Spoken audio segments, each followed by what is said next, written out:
తిరుమల కొండపై మొదటి నివాసి ఎవరు?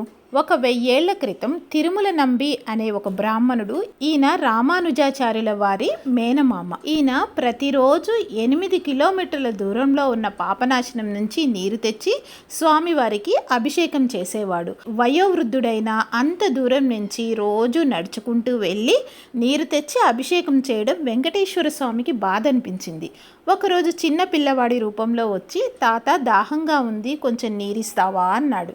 పాపనాశనం నుంచి దీన్ని స్వామివారి అభిషేకానికి తెస్తున్నాను, ఇవ్వలేను అంటాడు. బాలుడు రాయితో కుండకి చిల్లు పెట్టి తాగుతాడు. అది చూసి తిరుమల నంబి, ఎంత పని చేశావు, స్వామివారికి అభిషేకం కోసం తీసుకొని వెళ్తున్న నీరంతా తాగేశావు అంటాడు.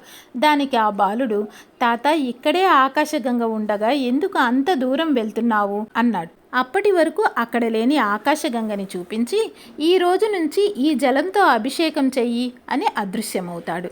అప్పటి నుండి తిరుమల నంబి పక్కనే నివాసం ఏర్పరచుకొని అక్కడే ఉండిపోతాడు.